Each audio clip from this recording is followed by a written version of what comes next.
കേരള സംരക്ഷണ യാത്രയിൽ ഇപ്പോൾ കാനം രാജേന്ദ്രൻ സംസാരിക്കുകയാണ് തത്സമയം. KPCC ഓഫീസിൽ നിന്ന് ഇറങ്ങിപ്പോയിട്ട് മാരാർജി ഭവനിലാണ് അദ്ദേഹം ചെന്ന് നിന്നത്. ഉമ്മൻചാണ്ടിയുടെ ഗവൺമെന്റിന്റെ കാലത്ത് ഡോക്ടർ പ്രമീള ദേവി എന്ന ഒരു വനിതാ കമ്മീഷൻ അംഗം ഉണ്ടായിരുന്നു. NSS കോളേജിലെ പ്രൊഫസറാണ്. നല്ല കോൺഗ്രസ്സുകാരിയാണ്, നല്ല ടീച്ചറാണ്. പക്ഷെ വിശ്വാസിയോടൊപ്പം പൊയ്ക്കൊള്ളാൻ രമേശ് ചെന്നിത്തല പറഞ്ഞപ്പോൾ ടീച്ചർ പോയി. ഇതുവരെ ടീച്ചറെ തിരിച്ചിട്ടിട്ടില്ല കോൺഗ്രസിന്. കേരളത്തിലെ PSCയുടെ ചെയർമാൻ രാധാകൃഷ്ണൻ, അദ്ദേഹം എറണാകുളംകാരനാണ്. പഠിക്കുന്ന കാലം മുതൽ KSUവിൻ്റെ സജീവ നേതാവായിരുന്നു. ഇപ്പോൾ വീക്ഷണം പത്രത്തിൻ്റെയും KPCCയുടെയും സാംസ്കാരിക വിഭാഗത്തിൻ്റെ തലവനാണ്. അദ്ദേഹം പുരാണങ്ങളെക്കുറിച്ചെല്ലാം ധാരാളം ലേഖനങ്ങൾ എഴുതുന്ന ആളാണ്, വിശ്വാസിയാണ്. പക്ഷേ ഈ കാര്യത്തിൽ ഈ വിശ്വാസ സമരത്തോടൊപ്പം പോയി രാധാകൃഷ്ണൻ ഇപ്പോൾ സംഘപരിവാറിൻ്റെ കൂടാരത്തിലാണ്. അപ്പം ഇങ്ങനെ വളരെ വളരെ മാറ്റം വരുന്നു. ആ മാറ്റത്തിൻ്റെ അടിസ്ഥാനത്തിൽ കോൺഗ്രസിൻ്റെ നയവും BJPയുടെ നയവും തമ്മിൽ അതിർത്തിയില്ലാതെ ഇന്ന് ഒരു വേർതിരിവില്ലാതെ മുന്നോട്ട് പോയിക്കൊണ്ടിരിക്കുക. ശ്രീധരൻപിള്ളയും അതേപോലെ തന്നെ രമേശ് ചെന്നിത്തലയും ഒരേ തൂവൽ പക്ഷികളായിട്ടാണ് ഇപ്പോൾ പെരുമാറിക്കൊണ്ടിരിക്കുന്നത്. അവരുടെ രണ്ടുപേരുടെയും ലക്ഷ്യമെന്ത്? വിശ്വാസവും അവിശ്വാസവും പറഞ്ഞ് LDF ഗവൺമെന്റിനെ അട്ടിമറിക്കുക. LDF ഗവൺമെന്റിനെതിരായി ജനങ്ങളെ അണിനിരത്തുക. ആ ദൗത്യമാണ് അവരേറ്റെടുത്തിരിക്കുന്നത്. അതിനെന്തിനാണ് രണ്ട് സംവിധാനം, രണ്ട് എസ്റ്റാബ്ലിഷ്മെന്റ് എന്തിനാണ്? ഇത് പറയാനാണെങ്കിൽ രണ്ടുപേരും കൂടെ ഒന്നായാൽ പോരെ. എന്നാൽ നമ്മുടെ നാട്ടിലെ മതനിരപേക്ഷത ഈ വിശ്വാസമർപ്പിച്ചിട്ടുള്ള ജനസമൂഹത്തെ വഞ്ചിക്കുകയാണ് കോൺഗ്രസിൻ്റെ നേതൃത്വം ചെയ്തുകൊണ്ടിരിക്കുന്നത്. മതനിരപേക്ഷത തകർക്കുക എന്നതാണ് BJP ലക്ഷ്യമാക്കുന്നത്. മനുഷ്യന്റെ സൗഹൃദം ജാതിയുടെയും മതത്തിൻ്റെയും അടിസ്ഥാനത്തിൽ അത് സംഘർഷമാക്കി കലാപമാക്കി മാറ്റാനാണ് അവർ ശ്രമിച്ചുകൊണ്ടിരിക്കുന്നത്. ആ മതനിരപേക്ഷത സംരക്ഷിച്ചുകൊണ്ട് നമ്മുടെ ജനാധിപത്യ സംവിധാനം മുന്നോട്ട് പോകൂ എന്നതുകൊണ്ടാണ് ഇടതുപക്ഷ ജനാധിപത്യ മുന്നണി മതനിരപേക്ഷതയുടെ ആശയങ്ങൾ ഉയർത്തിപ്പിടിച്ചുകൊണ്ട് ശക്തമായി മുന്നോട്ട് നീങ്ങുന്നത്.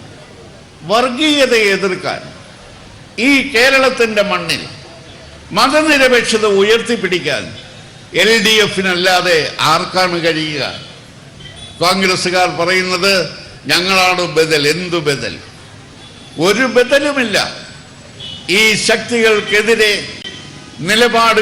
ഉറച്ച നിലപാടുകൾ സ്വീകരിക്കുന്നതിൽ ഇന്ത്യൻ നാഷണൽ കോൺഗ്രസ് പരാജയപ്പെട്ടു എന്നാണ് കേരളത്തിലെ അനുഭവങ്ങളുടെ അടിസ്ഥാനത്തിൽ നമുക്ക് കാണാൻ കഴിയുന്നത്. അതുകൊണ്ട് നമ്മുടെ രാജ്യത്തെ ഒരുമിപ്പിച്ച് മുന്നോട്ട് കൊണ്ടുപോകണമെങ്കിൽ ന്യൂനപക്ഷത്തിൻ്റെയും ഭൂരിപക്ഷത്തിൻ്റെയും താല്പര്യം സംരക്ഷിച്ചുകൊണ്ട് മുന്നോട്ട് പോകാൻ കഴിയണമെങ്കിൽ മതനിരപേക്ഷ നിലപാടുകൾ ഉയർത്തിപ്പിടിക്കാൻ കഴിയണം. ഇവിടെ ജനങ്ങളിടയിൽ വർഗീയതയുടെ വിഷം പരത്തിക്കൊണ്ട് മുന്നോട്ടു പോകുന്ന രാഷ്ട്രീയ കക്ഷികളെ ഒറ്റപ്പെടുത്തിക്കൊണ്ട് ഈ നിലപാടുകളെ എതിർക്കുന്ന ഇടതുപക്ഷ ജനാധിപത്യ മുന്നണിയെ അംഗീകരിക്കാൻ തയ്യാറാവണം എന്ന സന്ദേശമാണ് ഈ ജാഥയിൽ കൂടി ഇടതുപക്ഷ ജനാധിപത്യ മുന്നണി മുന്നോട്ട് വയ്ക്കുന്നത്. ഇവിടെ വിശ്വാസവും അവിശ്വാസം എന്നൊന്നും പറഞ്ഞ് മനുഷ്യനെ വേർതിരിക്കാൻ ശ്രമിക്കേണ്ട. വിശ്വാസം മനുഷ്യൻ്റെ വ്യക്തിപരമായ പ്രശ്നമാണ്. ഏത് മതത്തിൽ വിശ്വസിക്കണം, ഏത് ദൈവത്തിൽ വിശ്വസിക്കണം എന്നത് എൻ്റെ സ്വാതന്ത്ര്യമാണ്. ഒരു വിശ്വാസത്തിലും ഇല്ലാതെ ജീവിക്കാനുള്ള സ്വാതന്ത്ര്യവും നമ്മുടെ ഭരണഘടന നൽകുന്നുണ്ട്. വ്യക്തിപരമായ വിശ്വാസം എന്ന പ്രശ്നം സമൂഹത്തിൻ്റെ പ്രശ്നമായി അടിച്ചേൽപ്പിക്കാൻ തുടങ്ങുന്നിടത്താണ് സംഘർഷങ്ങളും സംഘടനകളും ഉണ്ടാകുന്നത്. അതുകൊണ്ട് നമുക്ക് സ്വതന്ത്രമായി സ്വച്ഛന്തമായി നമ്മുടെ വിശ്വാസത്തിൻ്റെ അടിസ്ഥാനത്തിൽ ജീവിക്കാനുള്ള ഒരു സാഹചര്യമാണ് നാട്ടിൽ ഉണ്ടാകേണ്ടത്. അതിനുവേണ്ടിയാണ് ഈ സർക്കാർ നിലനിൽക്കുന്നത്. ഇപ്പം മറ്റു കഥകളിലേക്ക് കടക്കുന്നില്ല. ശബരിമലയുടെ കാര്യം തന്നെ എടുക്കൂ. പിണറായി വിജയൻ്റെ ഗവൺമെൻറ് ശബരിമലയെയും വിശ്വാസത്തെയും തകർക്കാൻ ശ്രമിക്കുന്നു എന്നാണ് ആരോപണം. ആരോപണത്തിൻ്റെ കാര്യത്തിൽ ശ്രീധരൻപിള്ളയും രമേശ് ചെന്നിത്തലയും ഏകാഭിപ്രായക്കാരാണ്. ഞാനൊരു കാര്യം ചൂണ്ടിക്കാണിക്കട്ടെ. കേരളം 56-ൽ രൂപം കൊണ്ടതിന് ശേഷം നിരവധി ഗവൺമെൻറ്റുകൾ കേരളത്തിലുണ്ടായിട്ടുണ്ട്. അതിൽ ഇടതുപക്ഷത്തിന് ഗണ്യമായ സ്വാധീനം ഈ സർക്കാരുകളിൽ ഉണ്ടായി. കേരളത്തിൻ്റെ രാഷ്ട്രീയവും സമ്പൽഘടനയും രൂപപ്പെടുത്തുന്നതിൽ കമ്മ്യൂണിസ്റ്റുകാർക്ക് സുപ്രധാനമായ പങ്കുണ്ടായിരുന്നു.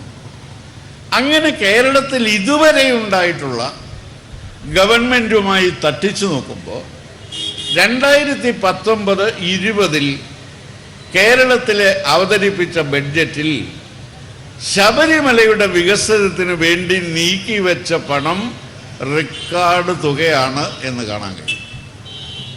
തോമസ് ഐസക്കിന്റെ ബഡ്ജറ്റിൽ അദ്ദേഹം മാറ്റിവെച്ചത് 739 കോടി രൂപയാണ്. തിരുപ്പതി മാതൃകയിൽ ഈ ശബരിമലയെ പുനരുദ്ധരിക്കാനും ശബരിമലയുടെ അടിസ്ഥാന സൗകര്യങ്ങൾ വികസിപ്പിക്കാനും വേണ്ടി 739 കോടിയാണ് ഈ സർക്കാർ മാറ്റിവെച്ചിട്ടുള്ളത്.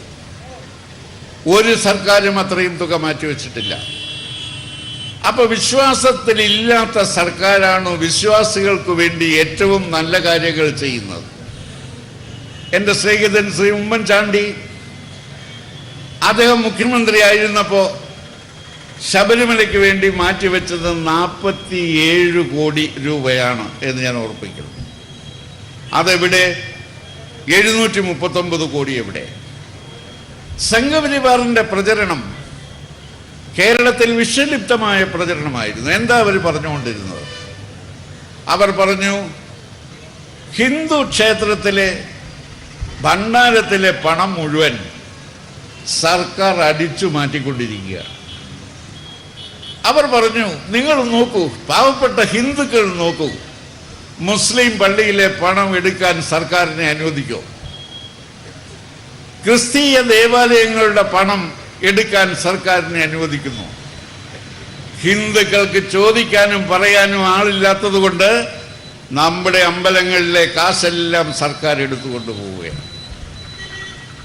ഈ കള്ളക്കഥ ഇങ്ങനെ രാജ്യം മൂലം പ്രചരിപ്പിച്ച് ജനങ്ങൾക്കിടയിൽ ഒരു വിശ്വാസമായി ഇതിനെ വളർത്താൻ വേണ്ടി അവർ ശ്രമിച്ചുകൊണ്ടിരുന്നു. അത് ശരിയല്ല എന്ന കാര്യം എല്ലാവർക്കും അറിയാം, അവർക്കും അറിയാം. കാരണം ശബരിമലയിലെ ദേവസ്വം ബോർഡ് വരുമാനം അത് എണ്ണി തിട്ടപ്പെടുത്തുന്നതും ബാങ്കിൽ നിക്ഷേപിക്കുന്നതും ധനലക്ഷ്മി ബാങ്കിൻ്റെ കൗണ്ടറാണ് എന്ന് ആ സംവിധാനമാണ് അവിടെയുള്ളത്. അവിടെ പോയി അരവണ പായസവും ഉണ്ണിയപ്പവും ഒക്കെ വാങ്ങിക്കാൻ ശബരിമലയിൽ പോയിട്ടുള്ളവർക്കറിയാം, അതിൻ്റെ കൗണ്ടർ നടത്തുന്നത് ധനലക്ഷ്മി ബാങ്കിലെ ഉദ്യോഗസ്ഥന്മാർ അവിടെ ഇരിക്കുന്നത്. അപ്പോൾ അവിടെ പൈസ അടച്ച് സാധനം വാങ്ങിച്ചുകൊണ്ട് പോവുക. ഒരു ഷെഡ്യൂൾ ബാങ്കിൻ്റെ അക്കൗണ്ടിലാണ് കോടിക്കണക്കിന് രൂപയുടെ ശബരിമല നിക്ഷേപം, ശബരിമലയുടെ വരുമാനം നിക്ഷേപിക്കുന്നത്. ഒരു സർക്കാർ ട്രഷറിയിലും ദേവസ്വം ബോർഡിനോ ശബരിമലയ്ക്കോ ഒരു അക്കൗണ്ടും ഇല്ല. അങ്ങനെയുള്ള ഒരു കാലത്ത് ഈ അസത്യ പ്രചരണം നടത്തി നിങ്ങളാരും കാണിക്കയിടരുത് എന്ന് പറഞ്ഞു. RSSകാർ, സംഘപരിവാർക്കാർ വേറൊന്നുകൂടെ പറഞ്ഞു, നമ്മൾ എത്ര പേര് പോകുന്നുണ്ട് എന്നറിയാൻ വേണ്ടി ഞങ്ങളൊരു കൂപ്പൺ അടിച്ചു തരാം, അത് അവിടെ ഇട്ടേച്ചാൽ മതി എന്ന് പറഞ്ഞു. ആ കൂപ്പൺ കൊടുത്ത ഈ ദേവസ്വം ബോർഡിലെ ആളുകൾക്ക് ശമ്പളം കൊടുക്കാൻ പറ്റുമോ? ദൈവങ്ങൾക്കിടയിലും ക്ഷേത്രങ്ങൾക്കിടയിലും APL-ഉം BPL-ഉം ഉണ്ട്. ചില ക്ഷേത്രങ്ങൾക്ക് അവരുടെ വരുമാനം കൊണ്ട് സ്വയം പര്യാപ്തമായി പ്രവർത്തിക്കാൻ പറ്റിയില്ല. 1000-ലധികം ക്ഷേത്രങ്ങളാണ് തിരുവിതാംകൂർ ദേവസ്വം ബോർഡിലുള്ളത്. അതിൽ 80 എണ്ണം മാത്രമേ സ്വയം നിലയിൽ പ്രവർത്തിക്കാൻ പറ്റൂ. ബാക്കിയുള്ളവരുടെ എല്ലാം ശമ്പളം ആരാ കൊടുക്കുന്നത്? ഈ ശബരിമലയിലുണ്ടാകുന്ന വരുമാനത്തിൽ നിന്നാണ്. പോട്ടെ, ആ കഥയിലേക്കൊന്നും ഞാൻ കിടക്കുന്നില്ല. ശബരിമലയിൽ ഈ പ്രാവശ്യം മണ്ഡലവ്രതത്തിനും മകരവിളക്കിനും 100 കോടി രൂപയുടെ വരുമാനക്കുറവുണ്ടായി. 739 കോടി രൂപ ബഡ്ജറ്റിൽ മാറ്റിവെച്ച തോമസ് ഐസക് ദേവസ്വം ബോർഡിനോട് പറഞ്ഞു, നിങ്ങൾക്ക് 100 കോടി രൂപയുടെ വരുമാന കുറവുണ്ടെങ്കിൽ അതും കൂടെ സർക്കാർ ഗ്രാൻഡായിട്ട് തന്നേക്കാം. അപ്പോൾ എത്രയായി? 839 കോടിയാണ്. ഇനിയും ശബരിമലയുടെ വികസനത്തിന് വേണ്ടി ഇടതുപക്ഷ ജനാധിപത്യ മുന്നണി ഗവൺമെൻറ് വേറൊരു ഗവൺമെൻറ്റിനും അവകാശപ്പെടാൻ കഴിയില്ല. വീണ്ടും പുതിയ നിർദ്ദേശങ്ങൾ സമർപ്പിച്ചിരിക്കുക. അതിലൊന്നാണ് ഈ അന്തർദേശീയ ആരാധനാ കേന്ദ്രത്തിൽ, തീർത്ഥാടന കേന്ദ്രത്തിൽ വിമാനമിറങ്ങാനുള്ള സൗകര്യം ഉണ്ടാക്കണം. ശബരിമലയുടെ ഏതാനും കിലോമീറ്റർ ഉൾപ്പെടെ എരുമേലി എന്ന ഏറ്റവും പ്രധാനപ്പെട്ട പട്ടണത്തിൽ ഒരു വിമാനത്താവളം നിർമ്മിക്കാനുള്ള പഠനം ഇപ്പോൾ കേരള ഗവൺമെൻറ് നടത്തിക്കൊണ്ടിരിക്കുക. ദീർഘകാലമായി ശബരി റെയിൽ എന്ന് പറഞ്ഞ് ട്രെയിനിൽ പോകുന്നവർക്ക് നേരിട്ട് അവിടെ എത്താനുള്ള സൗകര്യം ഉണ്ടാക്കണം എന്നാവശ്യമുണ്ടായിരുന്നു. BJPയും നരേന്ദ്രമോദിയും ഒക്കെ വന്നപ്പോൾ അതൊക്കെ പെട്ടെന്ന് സാധിക്കും എന്ന് പലരും ധരിച്ചു. എന്നാൽ ഒരു അനക്കവും ഉണ്ടായില്ല. ഇപ്പം കേരളത്തിലെ ഗവൺമെൻറ് പറഞ്ഞു, ഇതിനൊരു പ്രത്യേക കോർപ്പറേഷൻ ഉണ്ടാക്കി ശബരി റെയിൽ നമുക്ക് പരീക്ഷിക്കാം, പകുതി പണം കേരളത്തിലെ സർക്കാർ തരാം. ഇങ്ങനെ ഈ ശബരിമലയുടെ വികസനത്തിന് വേണ്ടി വ്യത്യസ്തമായ നടപടികൾ സ്വീകരിക്കുന്നത് നിങ്ങളെല്ലാം ആക്ഷേപിക്കുന്ന അവിശ്വാസിയുടെ ഗവൺമെൻറ്റാണ് എന്ന കാര്യം പ്രിയപ്പെട്ട BJP സഹോദരന്മാർ, വിശ്വാസികൾ തിരിച്ചറിയണം. ഇപ്പോൾ കേരളത്തിലെ പത്രങ്ങളൊക്കെ പറയുന്നു LDFന് മോശം കാലമാണ്. തിരഞ്ഞെടുപ്പിൽ എല്ലാവരും ശബരിമലയുടെ കാര്യമായിരിക്കും വോട്ടിൽ രേഖപ്പെടുത്തുക.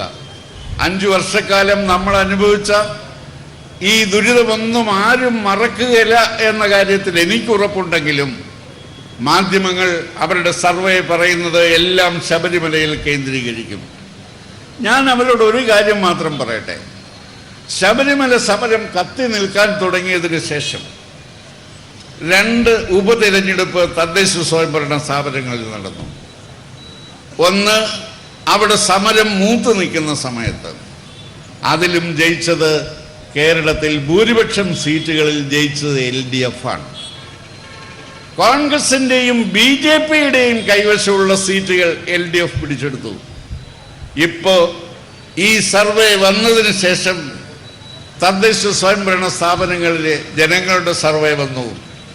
30 സീറ്റിലേക്കാണ് മത്സരം നടന്നത്.